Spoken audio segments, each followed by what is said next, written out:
So, are you DTFF?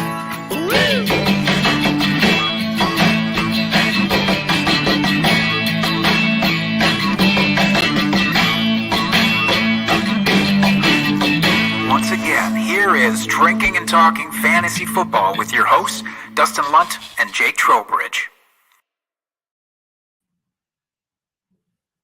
Woo! Welcome in to another episode of Drinking and Talking Fantasy Football. As my co-host tries to get his microphone situation figured out, I'm going to kick us off here. You know what? He can hang out in the background for just half a second because we're talking mock drafting tonight, and I know he needs to get his head in the game, and that's what this is really all about. Dustin, are you there? Are you there with me? Ooh. I am here, but I am super laggy for some reason. I don't know what's going on. I went to go hit the old button for the intro, and it just lagged my whole laptop. So hopefully it's not a sign of things to come for this evening. Fair enough. And I don't think it will be. You know what I'm going to do, though? I'm going to pull up. And we are using Sleeper, by the way, for this week's episode. Like we said, we're doing a redraft mock draft. We're going to be using the Sleeper platform, which to me is the most pleasant of all of the platforms that we can use. So I'm going to get pulled up here our mock draft board. We're going to kick off one more just before we, get into the last weekend of drafts, really. If you're not drafting this weekend, you're probably just not drafting. So for those of you who are still waiting to do your drafts, as myself and Dustin are, we have our home league. Our commissioner always waits until Labor Day weekend, as late as humanly possible. We're drafting on Labor Day, in fact, this weekend. So that is going to make us, I don't know, I guess give us an edge, if you want to say that. It's going to give us a little something, I guess. We're having some injuries happen even late in camp. Of course, cuts happened today as we're recording on Tuesday. A lot of cuts. So a lot of the sleepers for your later rounds have been cut. So those of you who already drafted might kind of be out of luck. With if you were a big fan of Marlon Mack, for example, you now have to be just hoping that Marlon Mack latches on somewhere, as opposed to if you waited this weekend. You wouldn't have to worry about none of that BS. So while I wait for Dustin to get back in here, I'm going to throw up the mock draft board. We're not doing any of our typical preludes. We're not doing the drunk trade of the week, unfortunately. We got to dedicate all of our time here to making sure that this mock draft sees itself through fruition. So we've got 14 rounds set up. This is going to be a standard PPR. I shouldn't say standard, but PPR is the new standard. It's going to be a PPR mock draft, one quarterback league. Yes, we are even drafting a kicker and a defense. So we're just going to have to deal with it because that's what most leagues still do. So again, nothing fancy, but we're going to get into this thing for 14 rounds. And we've got some folks joining us. So some listeners already in there. We've got a couple of extra spots, by the way. If anybody who's watching is still interested in joining our little mock draft, I'm going to throw the link out in the comments on YouTube. So head over to YouTube if you are live with us. If you want to get involved, we've got 3 spots left. So hop in. Mr. Scampers, frequenter of our chat, is in here with us. Says you can't make me draft a kicker and defense. And that's actually true. And we might talk about that as we get in here a little bit later. So Dustin, I see you're back officially. I think you just sharing your screen was probably throwing things into the fritz. Is that right? Are you with me? I don't think Dustin's with me. He's sign languaging. A tad bit laggy on my end, but your audio is going through fine. So okay, we'll just roll with it. All right. Dustin might not be doing a ton of commentary in this mock draft. We'll see here. We'll see. Oh, jeez. And he's back out. He might join us on his phone. But in any case, look, we're filling up this thing. We've got 10 of our 12 draft spots. Make that 11 of our 12 draft spots already full up. So I don't want to give away too much in the way of preamble. Like we said, we just want to get into the nitty gritty. So Dustin, I think, is going to be joining us from his phone later. So we'll deal with that. This is what happens during actual drafts. This is a good preview of what can happen in your draft. Not everything goes perfectly. You have to deal with the madness and chaos sometimes. So that's what we're doing right now. But I'm going to kick this thing off, and we're gonna get into one final mock draft. Am I sure I want to start? You bet I am, Sleeper. So I will say I'm drafting out of the 6th spot, right in the meaty middle of the draft. We have 30-second timers going for our draft. We want to get this thing going fast, like I said. Dustin is bringing up the tail end. He's bringing up the caboose at the 12th spot, so he gets to be a man of the turn, which will be a lot of fun for him, I'm sure. I like being in the middle. I'm not going to lie. I know you just have to draft wherever you're slotted, unless you are in a lucky little league where you get to pick, which is rare. But maybe if you were the winner last year, you get to pick your favorite spot. That's possible. If you are that person, I would highly recommend picking towards the middle. You get to avoid runs a little bit easier. You get to scout on both ends in a snake draft, those before you and after you. But in any case, we are into it. We have 6 picks, including my own that I just did. We started Jonathan Taylor, Christian McCaffrey, Derrick Henry, big-time running back run at the very start, Justin Jefferson at the 104, then Austin Eckler. I felt pretty pleased to be sitting there at the 6th spot, and Cooper Kupp's name was still on the board. Cooper Kupp, of course, finished drastically as the wide receiver 1 overall last year. I have no qualms about him being able to do that again this year. In fact, I'm banking on it. He is my number 1 ranked wide receiver still for this year. Very close with Justin Jefferson. So if it had been the inverse, if Kupp had gone at the 104 and Jefferson was staring me in the face at 106, I still would have smashed that one.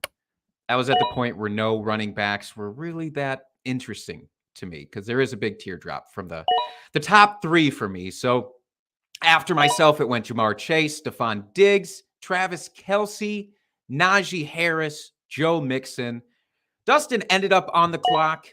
He's not live streaming right now. He might be later, but he is live drafting. And he ended up going running back. He took Dalvin Cook at the tail end of the 1st, and then Deandre Swift to kick off the 2nd. If you're interested in hearing our opinions about Deandre Swift, really listen to any of our previous episodes from like the last 6 weeks, because we've talked about him. He's probably who we're split on the most on this podcast. Dustin, of course, likes him a lot. That's why he took him at the 2nd pick there. I'm lukewarm would be generous. But in any case, then followed up with Alvin Kamara, Nick Chubb, Saquon Barkley, Devontae Adams, Aaron Jones. No, I'm so bummed to see Aaron Jones go. I was absolutely going to smash that one otherwise. So I'm sitting here on the clock, and I have a pretty tough decision to make, I got to say. I don't love anybody here, but I do think as a value, CeeDee Lamb coming in at the 207, I'm happy with that. There's a guy or two that I actually have ranked above CeeDee Lamb that I am projecting to come back around to me. So this is where we talk about, listeners, not necessarily letting your rankings or ADP dictate everything for you. And there's going to be some ADP differences, right, between who you love and who the ADP or the consensus loves. So just because I have a guy ranked higher than CeeDee Lamb doesn't mean I have to draft him here. Because again, I am confident based on the ADP that he'll be coming back around to me. So In any case, I started Cooper Kupp, CeeDee Lamb. After Lamb, Deebo Samuel went, Tyreek Hill, then Javonte Williams, running back for the Denver Broncos. I think he's an interesting pick there. I really am a little bit concerned for Javonte. And again, we've talked about him on our podcast before a lot, where the splits between him and Melvin Gordon last year certainly were not much. There was not much of a gulf there. And so I think it's risky to maybe take him here. But of course, he could pay off massively. Now, after Javonte Williams, Mike Evans went. I do love me some Mike Evans, although a little bit concerned about the offensive line in Tampa Bay lately. A little bit concerned about Tom Brady coming back, kind of unexplained. He was absent for quite a bit, never really said why. Comes back. He looks a little slender, I will say. Looks like maybe the diet has gone potentially too far. I don't know.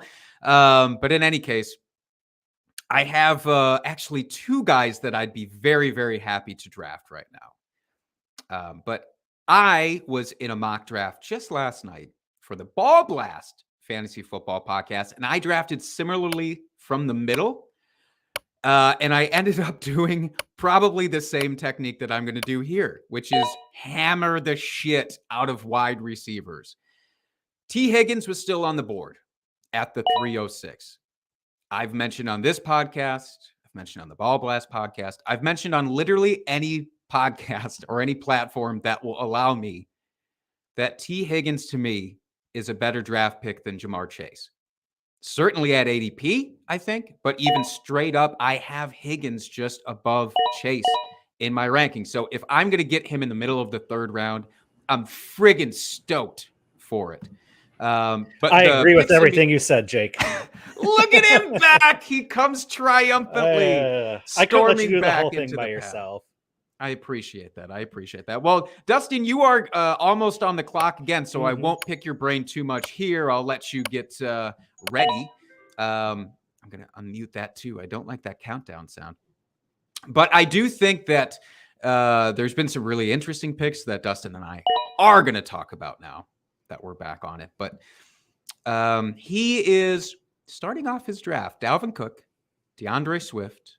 He just took George Kittle in the back of the third and follow that up with Jalen Waddle. Before we get into everybody else's picks, I got to hear you on the George Kittle one. What were you thinking? Tail end of the third. What do you feel about Kittle? I was really hoping Pitts was going to fall to me here at the end of the third. I thought that would have been I probably would have taken him at the fourth just to say I got him in the fourth round. But getting one of those elite tight ends. Just trying to see how this build works going into our draft this weekend, starting off with two elite running backs that I think can both finish top 5, and then what should be a top 3 to 4 tight end on top of it. That should give me a pretty good positional advantage. So we'll see how the rest of the draft shakes out here, though. Yeah, I mean, look, if you're going to hit a onesie position this early, you want to make sure that it's somebody, obviously, that you're super confident in. So I don't hate that. I was just curious. I will say I was deciding between T. Higgins and Kyle Pitts. It's just, my fetishist love for T. Higgins at this point. Oh, don't ever apologize for that. I just had to do it. But I'm back on the clock now, starting off with 3 wide receivers. It's interesting, and it could work out maybe not great. But I am going to take a running back to stop that. I need to start balancing out a little bit here now. So I went Cooper Kupp, CeeDee Lamb, T. Higgins, and Travis Etienne being in the middle of the fourth, I still feel like is screaming value for his upside. Yeah, I think for the upside, getting him in the middle of the fourth is pretty good value. I've been seeing him get pushed up in drafts as we've gotten closer to the start of the year. So mid-fourth is still pretty good value, I feel like. Yeah, and I feel like the running backs who are going around that ADP, they just don't have that. Like none of them have that for me. David Montgomery went right after your Waddle pick. What's up, Scampers, with that Montgomery pick? He's a safe pick. I just don't feel like his upside is there. Same with Cam Akers. I'm freaking terrified of drafting Cam Akers. I just won't this year. Josh Jacobs, even Breece Hall. Hall probably has that upside if Michael Carter is actually out of the way. But do we think Michael Carter's actually out of the way? I don't know. I don't know. Good question. So I don't know. I think from some of the chatter I've been hearing on some of the other podcasts I listen to, that they're saying Michael Carter could be involved. We're not going to see like a Najee situation from last season, basically with Breece Hall. Yeah, for sure. And what we're hoping is that, well, what you're hoping if you draft Breece at least, is that it's not the Javonte Melvin Gordon split from last year that I was talking about a little bit earlier. Like that's scary to be drafting him there. But again, somebody took Javonte at the tail end of the second, and that could be even more of the same. So in that way, you got a discount with Breece Hall. But there was a big run on running backs, and now I do want to talk about the fact that 3 quarterbacks have been drafted so far. So Josh Allen, Patrick Mahomes, both went in the third, right before your Kittle pick, and then Justin Herbert at the tail end of the fourth. As I look to make my pick, what do you think about even the concept of drafting a quarterback that early? I personally won't draft one that early, only because I feel like there's such great upside with some of the later quarterbacks you can take. Not to try to give away any of my potential strategy here, but I mean, you can't go wrong. But I feel like you're giving up other advantages with the other positions, getting maybe a stud wide receiver, another really good running back, maybe one of those stud tight ends. So there's a trade-off there, but I feel like there are some later quarterbacks that could have one of those amazing kind of outlier seasons that finish, top 5. Yeah, and that's what you need if you're going to draft somebody this early. And it's the same for tight end. You need somebody who's going to be such an advantage at the position that it's not really even close to what some of the mid or late round guys are going to be. I mean, all 3 of the guys that we mentioned, though, Allen, Mahomes, Herbert, could be that. It's just I feel like you do. There's guys that are going to be a little bit later here that have the exact same upside for me. Probably not as safe of floors, but we'll see. When I was last on the clock, I did take A.J. Dillon. I doubled down on running backs. Part of me wanted to wait to see if he would make it back to the middle of the 6th. I do feel like it's fine to take him here. I would have obviously preferred if he had made it back around, but I'll tell you, in the mock draft I did last night, that did not happen, and I was so sad about it. I just said, screw it. I'm going to make sure I get my due. Hey, and that's what drafting's all about, especially redraft. You want to just get your guys. Yeah, you can play the dance. You can do it. it. ADP. You want your guy and it's going to make you happy, then just do it. Exactly. And you are making me unhappy because you took Adam Thielen with your first pick. Who are you taking with your second pick here, Dustin, as the clock? Oh, good Lord. Down? Yeah, you got the double. You're taking the auto pick, or was that you? No, that was me. Okay, at the last second. So Adam Thielen. I forgot I was on the turn. See, and again, this is what can happen in your actual draft as well. Shit gets crazy. You have a couple of drinks. Maybe you kind of forget some stuff there. But at the last second, so Adam Thielen, I really wish he would have made it back. I would have hit him so hard in the middle of the 6th. And then Juju Smith-Schuster, who I'm a little bit, I don't know, not as intense on. You firm that your belief that he's the one there. It's not him and MVS or him and Sky Moore or whatever. I'm not firm on that, but as my wide receiver 3, I think there could be terrific upside in that offense. We've seen him be a top wide receiver before. I'm not expecting that necessarily, but we've seen it in the past. He's with an elite quarterback. So it's possible. Yeah, it certainly is. And if he is the de facto one, then yeah, like good on you, because that's that's going to feel really good. Damien Pierce, 6th round appearance right before my pick. I mean, the preseason hype has certainly been something. So I shouldn't be shocked. I should not be shocked, but I kind of am that he went in the 6th round. But, Marlon Mack was cut today. That was a little bit of a surprise for me, actually. Yeah, I was thinking that would happen.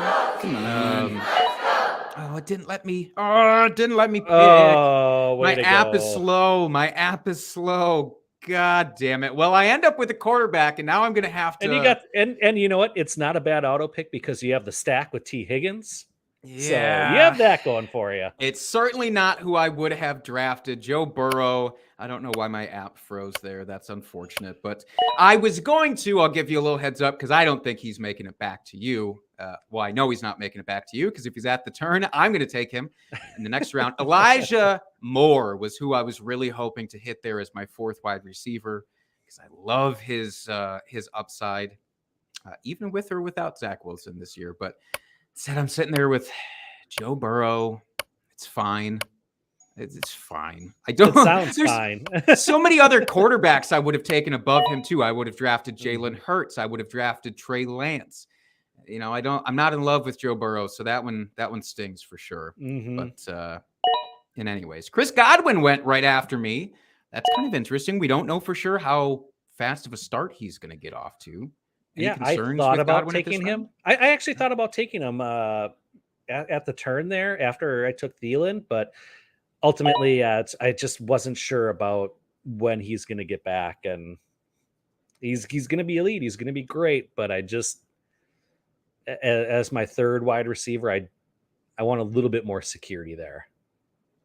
Yeah, and if you're going to be going after a guy who's maybe has those early season injury concerns, I almost want somebody that I know for sure is going to be out right away. And that way maybe I can stash him on my IR spot for a couple of weeks. Like Michael Gallup's a pretty good example of that for me.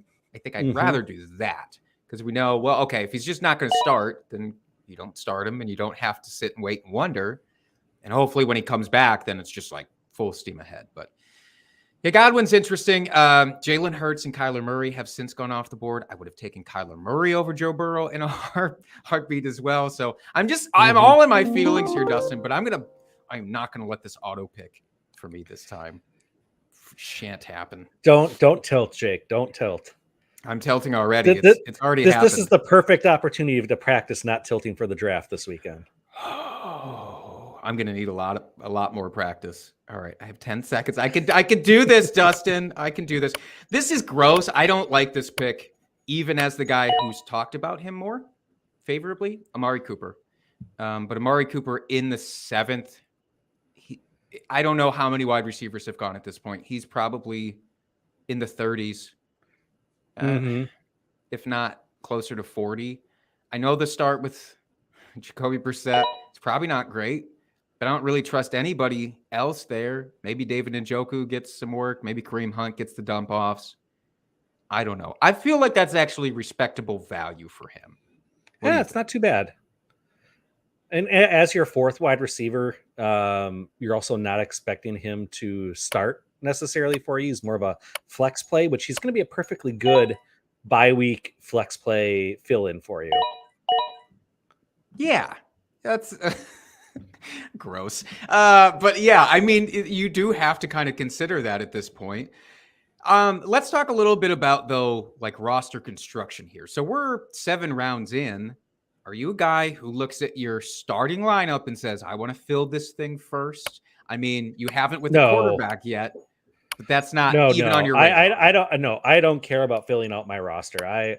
I'm going for value. I want guys that I think are going to score a lot of points for my team. Yeah. Interesting strategy. Analysis. I know.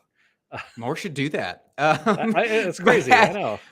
As you are sitting on the clock here, that's why I'm curious. You know, you have your 2 running backs, you have 3 wide receivers, you have your 1C tight end. So now you really get a poke around the value and see, who am I kind of in love with? And if there's a quarterback that stands out, maybe then you jump all over it, but you did not. Spoiler alert, your pick here was Alan Lazard. So you now have a 4th wide receiver. To me, I liken him a lot to Amari Cooper. And I do think that I don't love him, but it's good value there. And now you have more value as your clock winds down.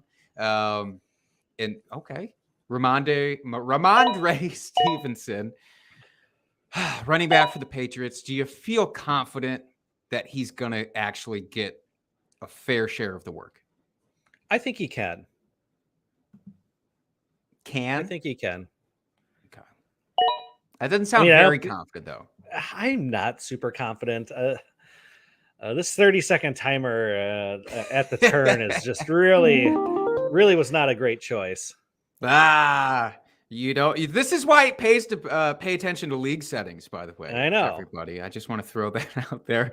As I'm sitting on the clock here, I am in a position where I'm basically going to fill up my starting roster, save for my kicker and defense, of course. And this is not intentional. This is just because I am obsessed with Zach Ertz this year. He's the last in this tier of tight ends that I feel really confident about as a weekly starter, at least for those first 6 weeks when DeAndre Hopkins is going to be missing due to his suspension.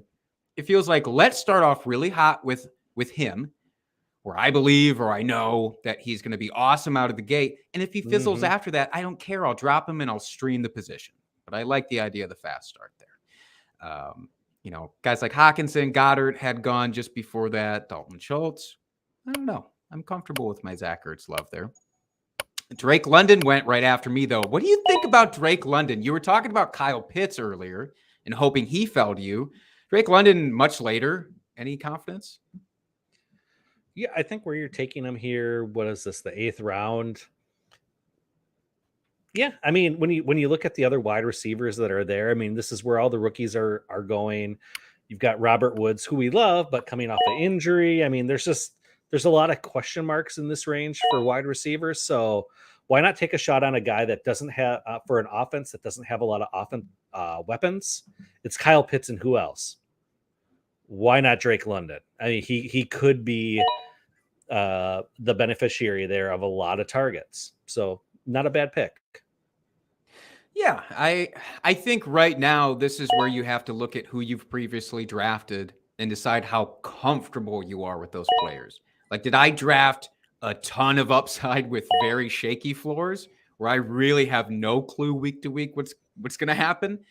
Because then maybe taking a guy like Drake London is not optimal unless you really in his floor. Maybe then it is, even with the injury concerns for Robert Woods, maybe that's where I might still feel more confident with him. But you have to make that call for yourself, obviously. Dustin, where you currently sit with your team, what's your confidence level right now? I loved my start up through the end of the 5th round there. After that, it's gotten a little shaky the last few picks here. I'm not going to lie. But that's okay. That's okay. You're riding the wave. It's all going to come together. It's all going to come together. I mean, I loved my first 5 rounds. And then Joe Burrow happened to me. Same thing. We're in the same goddamn up. Yeah, now I'm not, I kind of hate it ever since then. I mean, I'm not tilting, but I don't like my decision making. Maybe it's because I haven't drank enough. Yeah, I don't know. That could be it. Well, this is a good calibration point for you to know where you need to be come draft day. This monitor. Is true. Yeah. Okay, this is my sweet spot. So when we get there a little early for the live draft, how many do I need to have going into this? How many should I have by round 10? You can really monitor yourself. I ended up needing still a little bit of just depth at running back. So I ended up taking Melvin Gordon as my RB3. This is that thing. We're talking about Javonte Williams early, right? What if it's anything close to last year's split? I'm not suggesting it will be. But what if it's even 40 to Javonte Williams, 60% workload? Like, that's to me a steal. So I as well grab him. Robert Woods did go off the board right after me. I was considering him, but again, I just felt much more comfortable with my wide receiver depth than I did my running back depth here. George Pickens went after Robert Woods. So George Pickens, rookie for the Steelers. I feel like we're going to see a lot of rookies go off the board in these couple of rounds. And in fact, we have. Do you just feel like it's dart throw time with a lot of these guys, or are you honed in on one particular person for a rookie? No, it's as far as rookies go, no. It's just get your guy. If you feel confident that one of these rookies is going to have a good, solid season, or maybe break out in the second half of the year or something, and you can afford to have them on your bench, just go for it. I mean, this part of the draft, it's literally just go get your guys. I do agree with that. It's I don't know. It's an interesting situation to be in here with these guys because, like you mentioned, a lot of them could have slow starts. Not everybody's going to be Jamar Chase, obviously, coming out swinging week 1 like he did last year. So the last couple of rounds, just as a refresher here, we had several rookie wide receivers go. We had Chris Olave. We had Drake London. We had George Pickens. Treylon Burks went in that same round. It's fast and furious. And I think people are now at this point of just like, screw it. Let's just see. And that's scary for me. So more power to them. Dustin, you want to talk about your last couple here? Yeah. So, as I had ample time here to actually try to figure out what picks I wanted, being on my long turn back around here. Nyheim Hines, great pass catching running back. He's going to get targets. I'm not too worried about that.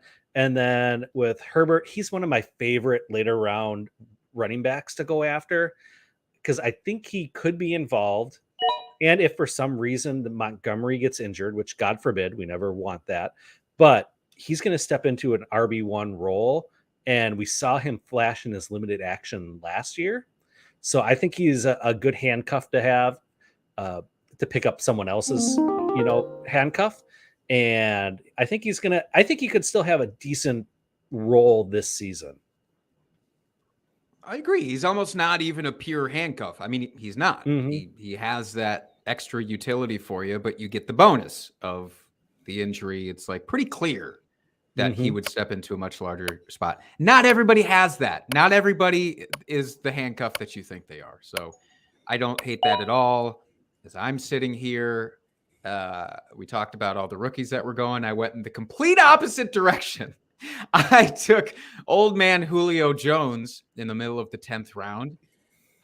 Look, it's just, I will know with Julio Jones exactly what I have come week 1. Julio's not going to take a long time to start if he's going to start to be something, even in this new offense. It's him. It's Tom Brady. Brady's talked about their connection. It's very easy, obviously, to throw to Julio Jones. So I want the sure thing week 1. And like I said, if he looks washed, truly, if he looks like last year's Julio Jones, it's going to be sayonara, and I'm going to have an open spot for a waiver wire ad. Yep. And in the 10th round, you're not really spending that big a draft capital on them, or it's going to hurt your team. Right. Exactly. These are all depth pieces. Yep. But at this point, though, we saw what Antonio Brown did as the 3rd wide receiver on this team last year. I mean, who knows? Maybe Matt Ryan just didn't like throwing touchdowns to Julio, but Tom Brady will. You never know. Tom Brady seems like he's a fan of touchdowns. I gotta say, I've always got that from that guy. A couple of interesting picks after mine. Kenny Gainwell went right after. I've fallen in and out of love with him. It feels like we haven't gotten a ton of hype. I really thought we'd have more hype on him, given the status of that backfield in Philadelphia. I feel like that whole backfield is just a trap this year. Yeah. I mean, I want to believe in Sanders so much, but I think it's a trap. That whole backfield. It's going to be Jalen Hurts. It's going to be Jalen Hurts running it, or he's going to be passing it to his upgraded wide receiver core. Yeah, that's probably accurate. It kind of bums me out, but much better to get Gainwell in the 10th than spend up for Miles Sanders in, where'd he go? I guess the 8th. Actually, he's fallen quite a bit himself, so that's not as drastic as I thought it was. Here's my homer pick for the night, Dustin. I took Romeo Dobbs. I already had mine. Dubs. Yeah. Actually, shit, I did AJ Dillon in the 5th too, didn't I? I have a couple. That's fine. You are such a homer. If I'm gonna expend some draft capital on a rookie, it's gonna be somebody I'm gonna watch right away, very intensely, to see what the connection looks like with his quarterback, Aaron Rodgers, who's been hyping him up. But yeah, I'll admit this is a bit of a homer pick here. As we look towards the last few rounds, because you have 4 picks left, I just have the 3. We have to start thinking about truly that roster construction now. So I see that you made your decision with quarterback with Mr. Kirk Cousins. Yeah. Sure did. And now adding some wide receiver depth. Yep. Here's the deal. I wanted the stack. I've got Adam Thielen and Dalvin Cook. So I've got the double stack there with the running back and a wide receiver. So why not take Cousins, who perennially is flirting with that top 12. He's top 12, 13. Like he's right there. Sounds like they should be passing more in this offense. So yeah, like give me the stacks on stacks on stacks. I like that. We've talked in the past about how Kirk Cousins is a great late round guy, that you're putting this into practice. Not to hammer this point home too finely, but I would much rather have Kirk Cousins in the 11th than Joe Burrow in the 6th. So again, this app just has me tilting so hard. And while like there's other quarterbacks I really like, with Stafford and both Trey Lance, both of them, even Justin Fields, I just with going for the stack, trying to maximize my points, I was like, this is the right move to make for my squad. Yeah, I get that. Personally, in terms of just sheer perceptive value, upside, all that, I would rather like Trey Lance there. But I understand that logic completely. Again, the stack is not I'll nothing. be honest. You could have stacked with Kittle, though, if you'd went Trey Lance. See, and my plan was to draft Ayuk on that next turn coming back, was going to be an Ayuk and then take Trey Lance and draft him really early, but I got sniped a full round fair. early, and that's fine. So That's I fair. pivoted. That's what you got. Look, I don't hate it. I don't hate it.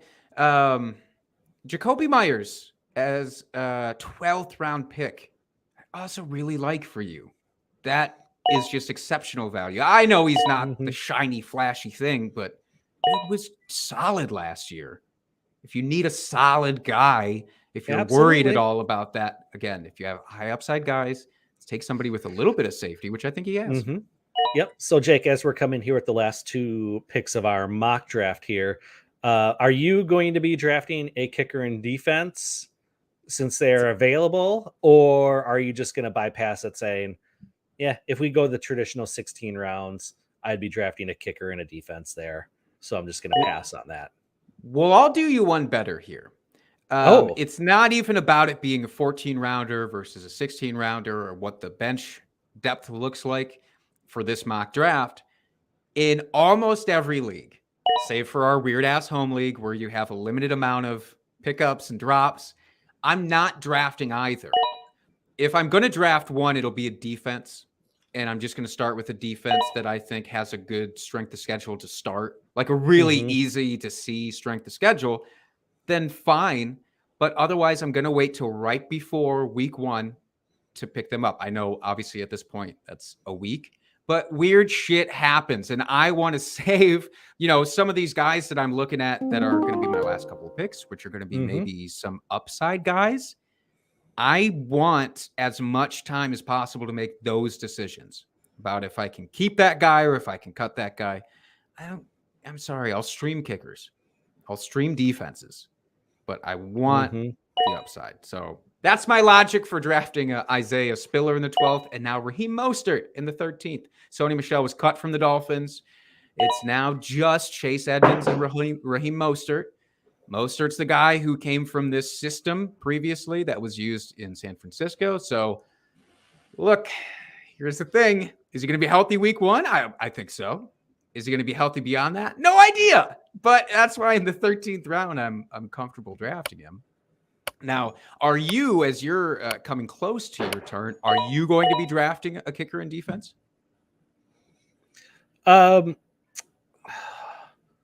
I'm looking here at what I've got coming up as far as players.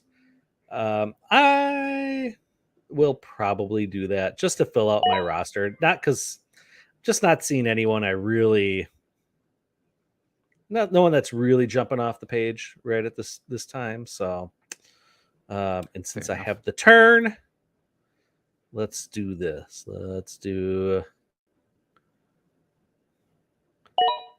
We'll do kicker and then defense, a homer pick. But I do think their defense is going to be lights out this year. Yeah, Packers defense, I've mentioned before that I think the reason I'm skeptical of drafting many of their wide receivers is I think it's going to be basically a ball control offense. Where it's like you have such a great defense that you're going to rely on them shutting down, controlling the clock, and the backfield will get a lot of work. I mean, and let's be honest, Jake, yeah. This is the only time I'm going to be able to draft the Green Bay defense because it's going to go probably about round 12 in our home league this weekend. So At It's least so I can say true. I drafted one Packers defense. I like that. I appreciate that approach, actually. And it does, it makes you sad, but in another way, don't you kind of love it? Because again, Mhm. as people in your draft make their homer picks, and I'm not saying that I've never done it or Dustin's never done it, but Oh, it's a lot yeah, more of our I league do it. mates going to be doing it, Yes. right? But it's like you can use that to your advantage. So if you know that about your league, Mhm. and maybe your league is split up too. Maybe not everybody's, a Packers homer. Like we have a couple. We have a Bears homer. We had a Raiders homer, hardcore in our league. It's like if you know that about the person, then you can again exploit that Come a on. little bit. Come So on. I'm a big fan. Ah, Oh no, my Sleeper. running back. Come on. My running Come back on. went that I wanted. You know what? Come on. Oh, So literally the pick right before mine, and it froze up Come here, on. unfortunately. So I'm going to see if I can get it back. I mean, we're in the dude. last round, so it's not a big deal. But Come let's refresh. Eno Benjamin, running back for the Arizona Cardinals, went right before me, and I wanted him Oof. pretty bad. But So as a last you're round high pick, on Eno, huh? I really As like want a a late guy. round flyer. Yeah, I want the pass catcher in that role, whoever was the Chase Edmonds from last year in that offense this year with the Cardinals. And I think it'll be Eno, but I went ahead and pivoted. I kept the same logic, but I said, I'm going to take the rookie Keontae Ingram, the same guy there, who could be that guy. I have a preference, but again, week one, I'll have an idea. And if it's Eno, I'm cutting Ingram. And if not, then I just had a great little pick, So I feel okay with it. All right, we've officially ended the draft, Dustin. So now the all-important review. But based off your gut, how do you feel about your team? I actually like my team fairly a lot, considering I went early tight end, which I typically don't do. I'll typically try to hit one of those late round tight ends that I think is going to hit for a big season. Just that I like to spend that draft capital. Like I probably would have taken a wide receiver at the turn there instead of Kittle. But overall, I like how my team worked out. I know in the middle rounds there, I had a few picks that I wasn't a huge fan of, and I kind of panicked on just with that 30-second timer. In our home league, I know that, or most home leagues, you don't have timers, so that shouldn't be an issue where you have to panic to make your pick. But other than that, I felt like I recovered well in the later rounds. And I actually kind of like my team. What about you, Jake? Kind of like your team is sometimes I kind of like my team. as good as it gets. Boy, I don't know. I said it before. I loved how it started. I absolutely hate how it finished, and I don't know what's going on with Sleeper right now, so it's not showing the whole screen. But as I look back, this goddamn thing, I'm going to refresh one more time. I loved the start, and from my draft position, and again, I do think it's important to understand where you're drafting from and what the advantages are to your spot. I found that I'm not going to get a top tier running back from my perception, like my top literal tier. So why don't I take some wide receivers? And then I'll keep hammering them so I feel confident in my starters. And then hopefully there's some respectable running backs towards the, early mid rounds that I can feel okay with. And then just build depth. And then just say, all right, I know I have to attack this position. For what it's worth, I don't think I did a great job of that outside of my first couple of running back picks. I definitely could have been better about acknowledging that weakness mid-draft. But you're right. The 30. You know what, though? I actually like your team, Jake. I do. I like your team. Starting off with those 3 stud wide receivers. You got two good solid running backs there with ETN. Dylan's going to have a good workload. You got the stack with Burrow. I know you don't like a quarterback that early, but all things considered, that's not bad. Cooper was a good late round pick. Ertz was a good, later kind of mid tier tight end. Gordon, I like there. I mean, that was a good pick later on as your third running back. And then you got a lot of high upside players there later in the draft. So I actually, think your team's pretty solid. Thanks, man. I'll take it. I need all the encouragement I can get right now. I'm still it's still a post draft tilt. It's not even draft time, and I'm still tilting over it. I will say my favorite pick of yours, just to throw it back to you. I I love that Adam Thielen pick in the end of the fifth. Like it's just he's a potential league winner, truly. And the question I had for you in retrospect is how confident do you feel? I did the same thing to a lesser extent. How comfortable do you feel when you have a running back and a wide receiver from the same NFL team on your roster? Do you give much consideration to that at all? Do you care? No, I mean, no, I don't. Especially when it's, you're getting a high end, an elite running back and potentially an elite wide receiver. I don't think that's a big deal. I mean, as long as you're getting them from good offenses, what's there not to like? I mean, good offenses that are going to score points, invest in those teams. It's like if you're I was going to say the Bills, but that's not a good team. They're a good team, just not like running back, wide receiver. Like the running back situation is kind of gross. I can't think of one right off the top of my head. I mean, let's say you took Christian McCaffrey and DJ Moore. Would that be a situation where you're comfortable with that? Yeah, because Christian McCaffrey is going to score his points. DJ Moore, he's going to get you 1,200 yards and 4 touchdowns and be very solid wide receiver. You know what you're going to get. It's not like you're picking, say someone from like the Texans where it's like, oh, I'm taking Brandon Cooks and Damien Pierce as my bell cow players that I am planting my flag on that are going to, support my team. And I'm using that stack as like my go-to anchor, as long as you're that. By the way, I can't let that just be glossed over because a team literally did that in our draft. At the 507, they took Brandon Cooks. At the 606, they took Damien Pierce. That literally happened. So this is a shining example for you of kind of what you would not want to do. In your humble opinion.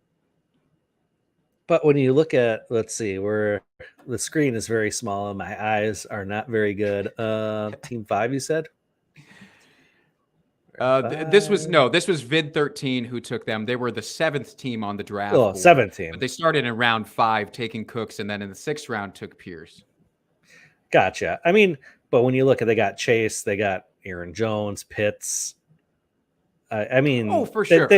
They've got a good solid core to start with. So, I mean, it's not like they were overreaching for these players and trying to make this happen. So, yeah, I mean, I don't think too much about it. Getting back to your original question, no, I don't think about it. I never worry about buys when I'm drafting because it's like, okay, if I have a bunch of guys on buy 1 week, that's just 1 week that it's a loss. As long as it's not like in the playoffs. That would be the only consideration. But if it's any other time, it's like, yeah, I'll take the 1 loss knowing that every other week my team is going to fucking just kill it, Yeah. And I think the other consideration is like, if you're somebody who takes 2 quarterbacks or 2 tight ends, a onesie position, it's not super flex, it's not whatever. Like if you're going to do that, then you better make sure those guys don't overlap for a bye week. That's the only thing that I would say there. Yeah. Because otherwise, absolutely. You're kind of doing that to mitigate like bye weeks, and now you're just throwing yourself into a hole. So nobody really in this draft, by the way, outside of I think one person, the only auto drafted team that we had, in fact, took 2 quarterbacks. So that team 10 took Patrick Mahomes and then Russell Wilson. But everybody who was truly drafting with us stuck with the 1 quarterback. I mean, that's 0. what did somebody? Oh, Scampers did not draft a quarterback. That's a bold strategy. As Scampers said they were going to. Said, can't force me to do it. And they didn't. Wait, I thought they said that was for kickers and defense. I didn't think they were talking about a damn quarterback. Oh, no. If you go back in the chat, it says, it definitely says that it's or a QB or a tight end. So I missed definitely stuck to that guns there. They did take a tight end, to be fair. Finally, we got him. Mm. Took Waller in the 6th. There definitely are bold strategies out there. That's personally not one I would recommend, but I know Scampers did it for the sake of the podcast. Although maybe they really just have that thing of like, again, before week 1, they're going to drop somebody. They're Right. going to pick up whatever damn quarterback is out there that they want to stream for the matchup. I mean, think about and it. that's it. There's quarterbacks. There's Justin Fields, Stafford, I think was still out there. Trevor Lawrence. I mean, there's plenty of quarterbacks that have good upside. Derek Carr is still out there. So, I mean, there's a number of quarterbacks that didn't get drafted that it's like, yeah, why not load up on some of these late round players that maybe have upside, find out before week 1 if they make the squad or what kind of involvement they, are going to have. And then if they're not, just drop them. Big deal is one of your last round picks. Yeah. I mean, I appreciate that strategy. Again, I utilized it for kicker and defense. So yeah, why not use it for quarterback as well? Anything, before we kind of wrap this up, is there anything else that stands out in this draft board as either like a big time do or a big time don't for you? Because I will say there's one kind of curiosity here that part of me actually really is curious to see how it would play out, which is Team 3 took in the 5th round Marquise Hollywood Brown, and in the 7th round came back around and took DeAndre Hopkins. So here we have 2 wide receivers from the same team. They didn't stack them with Kyler Murray or anything like that. Maybe they were hoping to, but didn't. I don't know. I mean, we talked about the running back wide receiver. What do you feel about DeAndre Hopkins, again, going to be out the first 6 games, and pairing him with Hollywood Brown? I think where you got Hopkins in the 7th round, I mean, that kind of value is hard to pass up, especially when you look at guys that went around there. Like, I mean, you took Amari Cooper. Would you rather have Cooper or Hopkins? At the tail end of the season, absolutely Hopkins. Yeah. So I mean, it could be one thing where Marquise Brown is really solid early, and then Hopkins comes on late, and maybe they're both usable players. You can, every week starters, depending on what that offense looks like. I mean, we don't know. I mean, they were hoping Christian Kirk could be that guy. They brought in AJ Green, who had moments, but whatever, he's old as balls. So, they want to have this high fly in 4 wide receiver set, running gun type offense. Well, maybe now this could be a thing. You got Hollywood Brown on the outside. Maybe Hopkins moves more into the slot role, that he's getting a little bit older here. And maybe, it's great for both players. Yeah, maybe. Or maybe you're riding that wave of the first 6 weeks. You think Hollywood Brown's going to be amazing when Hopkins comes back. If Brown suffers, then now I have his replacement kind of.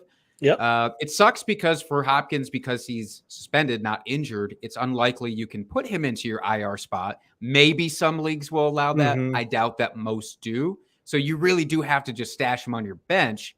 Now, this draft was a very short bench. We only had 4 spots, but that was out of necessity more than anything else. So, yeah, it's interesting. But anything else stand out to you?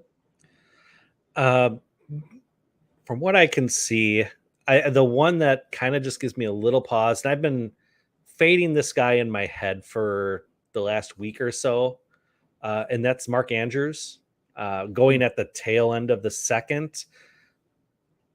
I don't know.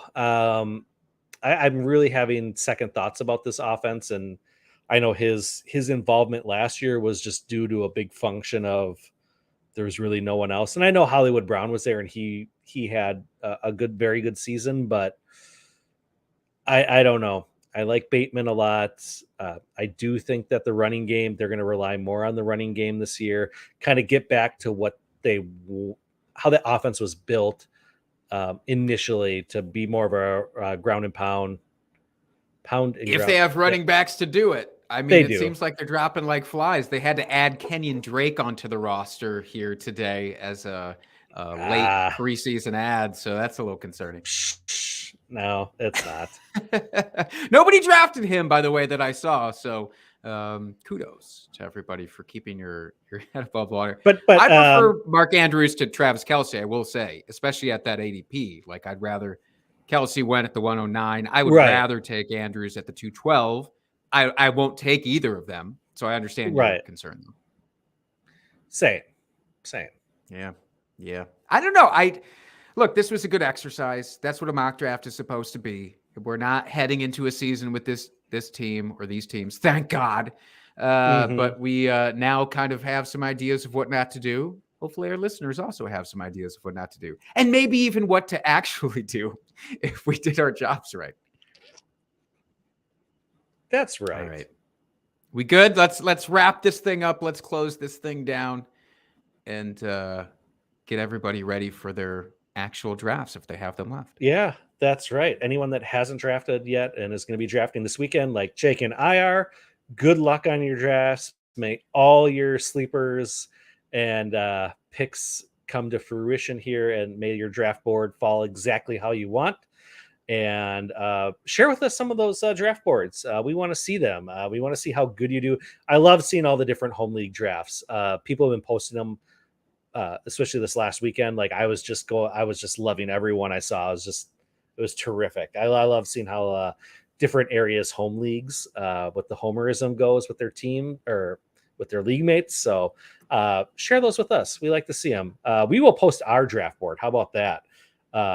After our draft on Monday, we will post that for everyone to see, and we'll be interested to hear your thoughts on it, because we'll definitely have thoughts. That's for sure. Oh yeah. We'll be. I'm sure this will be a good little healthy competition for us. That won't hurt either of our feelings. Absolutely. As all the negative comments come roaring in. That's right. Well, thanks to everybody that joined us in the draft. We really appreciate it. It was a lot of fun. Everyone that joined us in the show. Also, the chat was great again. Thank you so much. As always, go find us in all the places on Twitter. You know where to find us. Like, review, YouTube, wherever you find your podcast, yada, yada, yada. And until next week, folks, keep drinking and talking fantasy football. Cheers, FFers.